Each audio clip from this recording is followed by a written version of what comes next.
Hey, everybody. Welcome to the Sunday edition of the Sports Beat with Richard Holdridge, presented by Georgia-Alabama Sports Live, as I am coming to you the day after one of the most craziest days of college football I have witnessed since I started doing a podcast. Remember, I didn't do a podcast back in 2007, so I can't talk about that.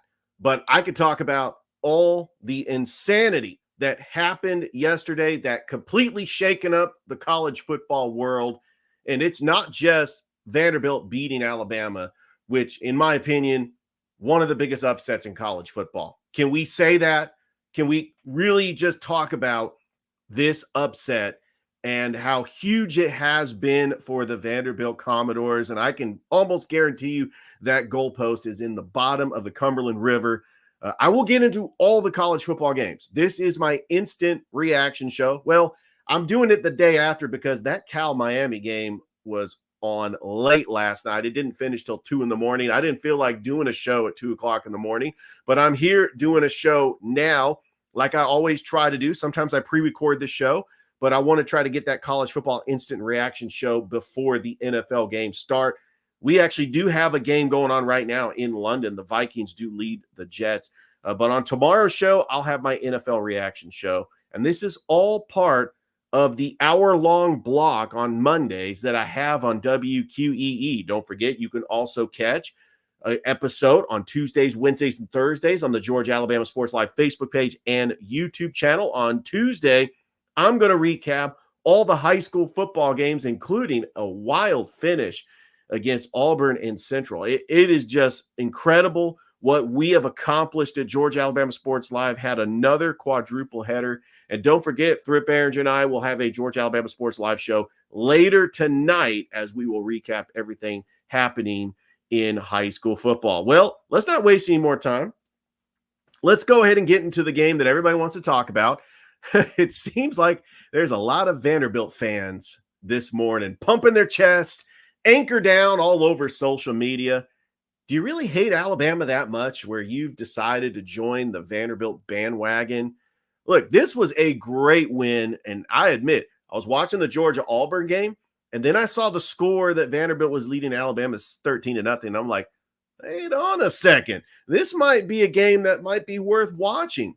And as I watched it, I saw the legend of Diego Pavela just unfold. I mean, he knows a thing or two about upsets. Playing for New Mexico State last year, they upset Auburn.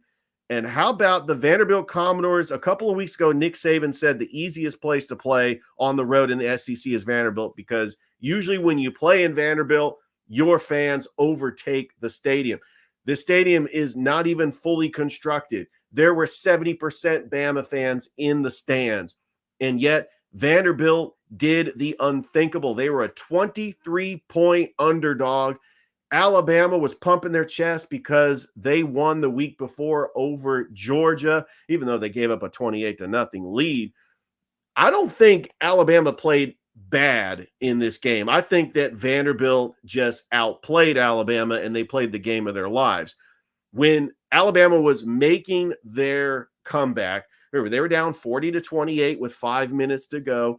Ryan Williams is just a freak of nature. He might be the best player in college football. He's like a video game. His fancy footwork and balance, Jalen Milroe is just going to air it out, and Ryan Williams is going to come up and catch it. And that's why I think Alabama shouldn't panic just yet, especially with all these other SEC teams end up falling yesterday. But I do want to break down this game because it's huge for Vanderbilt, who has been really the laughingstock of the SEC. They've been the bottom feeder, but Clark Lee says, we're tired of losing. They didn't win a single game last year in the SEC. This year, upset Virginia Tech. They took Missouri to overtime, and they were coming into this game 2-2. Remember the last time Alabama faced Vanderbilt in Nashville? 59-0 because Vandy said, we want Bama. Look, there's a lot of Alabama fans that are angry. I mean, seriously, angry this morning, saying they want Kalen DeBoer gone. Are you kidding me? Did you not see Nick Saban in year one lose to Louisiana Monroe? Yes, this is the worst loss for Alabama probably in about 25 years. I was actually going into the record books and thinking, who has Alabama lost to that was just a bad loss? Obviously, this loss, Louisiana Monroe in 2007. How about Southern Miss in 2000? In the 90s, they lost to Louisiana Tech twice. And I'm sure there's other losses. I think 2010, people could say South Carolina. Remember, that game was in Columbia, but Alabama thought that they had no business losing to South Carolina in 2010. That was a 3-loss season. Could we possibly see a 3-loss season for Alabama this year? Look, they play at Tennessee, at LSU, at Oklahoma. Those are all losable games. Vanderbilt proved that they could beat anybody, and I know Georgia fans are thinking, I'm glad we don't have to play Vanderbilt this year. But nobody is safe in the SEC. And later on in the show, when I have my college football playoff projections, there might be some little bouncing around of some teams. I've moved some teams based off of yesterday. I tell you what, the most anticipated show that I am really looking forward to is watching the Josh Pate College Football Show later tonight on his YouTube channel at 8 o'clock. I cannot wait to hear what he has to say about this historic upset. They are partying in Nashville, and that goalpost is in the bottom of the Cumberland River. There is no question about that. The first time that Vanderbilt has beaten a number one AP top team in program history. This is also the first time that Vanderbilt has beaten Alabama since 1984. The last time they beat them at home was 1976. There was just a lot of great performances by the Vanderbilt Commodores in this game. They rushed 30 times for 90 yards in the first half and controlled time of possession. They kept Jalen Milroe on the sideline. It's not that Jalen Milroe he did have the pick six. There was a fumble when Vandy was up 33-28 and Jalen got sacked and Vandy ended up scoring a touchdown. And that put Vandy up 40-28. But then Jalen Milroe responded with a big receiver, but Bernard ended up making a big catch. Ryan Williams with the reverse. I seriously thought Alabama had all 3 timeouts. They are down 40-35. And guess what Vanderbilt did? Diego Pavia just willed his team to run out the clock and pull off the biggest upset probably since Stanford beat USC in 2007. I'm actually rivaling this upset with Appalachian State and Michigan. This is a huge upset. Vanderbilt outplayed Alabama. And I'm always going to say they were outcoached. Is Kalen DeBoer in trouble? I mean, calm down, Alabama fans. I'm not trying to throw a rhetoric out there or try to get clickbait for my podcast, but there are Alabama fans out there that are saying, oh, Nick Saban would never lose to Vanderbilt. But it's going to take some time to build a culture. You had one of the biggest wins in Kalen DeBoer's career, his early career at Alabama. First time, number 1 ranked this season. And I'm wondering if Alabama was overvalued because of the win against Georgia. And did we undervalue Vanderbilt? Because Vanderbilt has played very hard this year. Yeah, they lost to Georgia State. And they did lose to Missouri in overtime. But we might have been undervaluing Vanderbilt. And we might have been overvaluing Alabama because of their win over Georgia. But this is going to be very interesting to see how Alabama responds. I still think they're going to be fine. I think that Alabama is still a college football playoff team. And the talks that Vanderbilt now is part of the SEC where they'll probably win a bowl game, possibly. I mean, they look pretty good, but this was Vanderbilt's night. And what a night for the city of Nashville. They're celebrating, tore down the goalposts. Obviously, we knew that was going to happen. We saw it when Alabama lost to Tennessee 2 years ago, where those goalposts were on the bottom of the Tennessee River. All right. I spent the first 10 minutes talking about Vandy and Alabama because that's what everybody in college football is talking about this morning. But let's talk about the two local teams that we cover in the Columbus market. Auburn up 45 minutes from Columbus, Georgia, the team that we cover here in the state of Georgia, the Deep South's oldest rivalry. And my thoughts on this game was, well, Peyton Thorne didn't actually lose this game. Georgia just outplayed Auburn. It was close. Jarquez Hunter had a big run to cut it to 14-10. I don't know what Peyton Thorne was thinking when he went for it on that 4th and 1. You could see Hugh Freeze yelling and screaming at him at the sideline. But Georgia got a little bit more comfortable. We have Trevor Etienne that's actually starting to become just a physical, every down back for Georgia. I like Colby White, Dylan Bell, Carson Beck getting his receivers involved. And I think that Georgia learned a lot from the Alabama game, that Carson Beck was able to come back from that 28-0 deficit. This was homecoming. This was a game that I felt that Georgia was the better team. And now they will host Mississippi State. Auburn's going to 2-4. I mean, I look at Auburn and I think, this is their first road game in the SEC. They should have come into this game 5-0, but they are now 2-4, and they will take on Missouri next. Speaking of Missouri, they just got clobbered by Texas A&M on the road. Missouri, a top 5 team coming in, and Texas A&M just punched them in the mouth. And I never thought that Missouri was going to be a college football playoff contender. After this game, definitely not. And I would not be shocked if they lose to Auburn next week. This was a very tough loss. And Texas A&M, Connor Wegman, back from injury, starting to feel some confidence. They've got some good players. That loss against Notre Dame was a non-conference loss. Texas A&M is back in the mix for possibly getting a shot at the SEC and making a college football playoff berth. I honestly do feel that way. Ole Miss back on track after getting a big win on the road against South Carolina. And so I think even though they lost to Kentucky, and that was an embarrassing loss, I do think that now Ole Miss is back in the mix, and now it leads to a huge showdown next week. And one of these teams is going to have 2 losses, and it could be demoralizing to their college football playoff chances. Ole Miss is taking on LSU. That is going to be a fantastic game. We had another team ranked 4th that went down Saturday night in Fayetteville, Arkansas. The Arkansas Razorbacks come from an 11-point deficit. Tennessee led this game 14-3. Nico Elialamavea actually did pretty good. It was a defensive battle. Nico Elialamavea did make some mistakes, like going out of bounds when Tennessee had a chance. He could have went for the end zone for the Hail Mary. He goes out of bounds. Time expires, but Arkansas was resilient.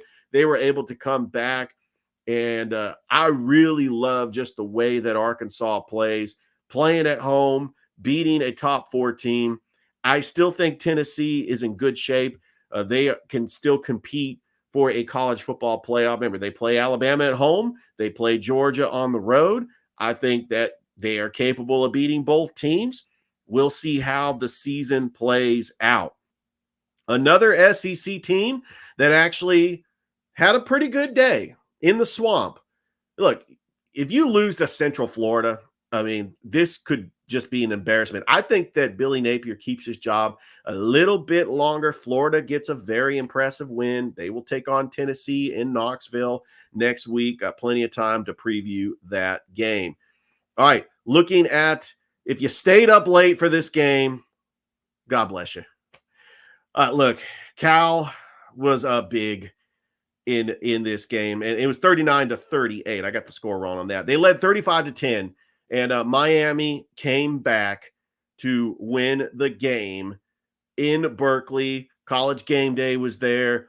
Cam Ward is still the front runner for the Heisman Trophy. I think he catapulted himself above Jalen Milroe after this performance over Cal. Yeah, I got the score wrong. I apologize for that. All right, Clemson gets a big win over Florida State. Florida State's 1-5. Remember, this team thought that they should have made the college football playoff last year. They're 1-5, and I really don't think they should have beat Cal. I think they should be 0-6. This is a bad Florida State team, and Clemson is back into the fold of possibly getting a college football playoff berth. Rematch of the national championship. Another top 10 team goes down as Washington beats Michigan 27-17. How about USC going down as they lose to Minnesota? What is going on with all these top 10 teams? By the way, USC hosts Penn State at the Coliseum. Remember, Penn State was able to beat UCLA. That was like the noon kickoff game. So looking forward to that matchup. I'm trying to get some of the other scores running down here locally. This was a game that Georgia Tech had to win. They were playing the undefeated Duke, led by their new head coach, Manny Diaz. And Georgia Tech now 4-2 on the season. And let's go ahead and move to Ohio State, which I'm looking to see when the new rankings could possibly come out. Ohio State had no problem with Iowa. I think when the new AP poll comes out, Ohio State is going to be either number 1 or number 2. It's going to be Texas and Ohio State. And you'll see that when I have my playoff projections later on in the show, trying to see if I covered all the teams that I made graphics for. And I'm just going to run down some of these scores. Friday night, Syracuse dashed UNLV's hopes for getting a berth in the group of 5 as they defeat them in overtime 44-41. We had Oregon. They ended up defeating Michigan State 31-10. Penn State over UCLA 27-11. We had SMU ended up defeating Louisville 34-27. Indiana still undefeated, still a contender for the Big Ten championship. They defeated Northwestern 41-24. We had, Boise State 62-30. I think Alvin Genti might be a candidate for the Heisman Trophy. He's having a fantastic season. Another Big 12 candidate is Iowa State, still undefeated as they defeated Baylor. And then we also trying to see if they had any updates in the rankings. For the first time since 1945, Army and Navy are both 5-0. You know, they can meet for the American Championship, for the American Conference Championship, and then turn around and play the Army-Navy game the next week. Yeah, that is a big possibility. All right, without further ado, like I always do, every single time I do a college football reaction show, I like to do my college football playoff projections. I like doing this because, you know, I just have some fun with it every week. So without further ado, let's bring that on. All right. Little bit of change here in my college football playoff projections. I don't have Alabama as one of the top teams. I think you lose to Vandy, you're still a college football playoff contender. But, you know, I said last week Alabama was going to win the national championship. I think that Ohio State, if they continue doing what they do, and they got a big game against Oregon next week, if they do what they do, Ohio State will consistently just be the number 1 team all year. I think that some of the hiccups, like Oregon State, Penn State, Michigan, I think that Ohio State will be prepared to come play for those games. I got Miami catapulting up to number 2 because I think record-wise, Miami might go undefeated, and the voters might just give them the number 2 seed as ACC champions. I moved Texas down to number 3 because I think Texas will have a loss. But I think when it's all said and done, Texas will be SEC champions. I do think that they lose to Georgia. I do. I think that Georgia beats Texas in Austin. I think Texas might lose to Oklahoma in the Red River Shootout. They also have to take on Texas A&M. they've got some tough games on the schedule. How about the Colorado Buffaloes? Coach Prime and Shadir Sanders and Travis Hunter coming out of nowhere, the Cinderella story. Who would have thought a team that won 4 games last year, Big 12 champions, and in the college football playoff? This would be huge for ratings. Yeah, I'm having fun with this. I know. I don't necessarily think Colorado could win the Big 12, but anything's possible. All right. Boise State, I brought them back into the playoff projections because they are currently ranked 21st. They do have the loss to Oregon. How about the rematch against Oregon? And this time, let's not have LeGarrette Blount poke an eye out right before the game starts. But I think that Alshon Jeanty, Dylan Gabriel, we got some 2 Heisman Trophy contenders going at it. I put Oregon up to number 5 because I think their only loss is going to be to Ohio State. I still think Oregon's going to have a fantastic year. LSU at Alabama, once again in the playoffs. I got LSU in the college football playoff projections because I do think that LSU beats Alabama. I do think that LSU might have 1 SEC loss. It might not be enough for them to get into the SEC championship, but I think with 2 losses, if you're an SEC team and you got 2 losses, you deserve to be in the college football playoff. And that early loss to USC, I don't think it affects LSU because I think they could run the table and compete for an SEC championship. Clemson and Georgia got another rematch, and I think that Clemson's only loss is going to be to Miami in the ACC championship, which gives them 2 losses, and I think a 2-loss ACC team is going to make the college football playoff. Georgia, on the other hand, I do think that they beat Texas. I see them winning out, but I see them losing to Texas in the SEC championship. And because they're going to end up having 2 losses, I think that Alabama is going to have 2 losses, and Alabama has the head-to-head over Georgia. So that's why I got Alabama 6 and Georgia 7. Penn State, I think that Penn State's losses are going to come to Ohio State and Oregon, and I think that Penn State is still going to have a fantastic year. The voters are not going to leave Penn State out of the college football playoff, and I got them beating Tennessee, which I think that Tennessee is going to have 2 losses, and it's going to be a crazy tiebreaker situation. I have them losing to I got them beating Alabama. I got them losing to Georgia. It's going to be a crazy situation. But, hey, I'm having fun with this. All right, let's move on to the projection in the quarterfinals. Got Tennessee playing Ohio State in the Rose Bowl. Georgia taking on Miami in the Mark Richt Classic. No, I'm just kidding. In the Sugar Bowl, this is the matchup that I know that my wife's side of the family and I have been wanting to see for a very, very long time. And we finally have this. You're welcome, Ryan Frederick. The Peach Bowl, Alabama and Texas. Why not? That's going to be a lot of fun. And then Oregon and Colorado. Having fun with this, playing in the Fiesta Bowl, by the way. All right, you ready for this one? Semi-final predictions. Miami and Ohio State, the rematch of the 2003 BCS National Championship, and Texas taking on Oregon. I just think that the run that Georgia and Alabama are going to be on, I think that they're just going to be going up against tougher teams. I see Alabama end up losing to Texas, and I see Miami beating Georgia. That's why I got them in the semifinals. So the Cotton Bowl would be Miami, Ohio State. The Orange Bowl, Texas and Oregon. All right, let's go to the national championship prediction. Right now, your number 1 and number 2 teams in the AP poll, Ohio State, Texas. That's your national championship.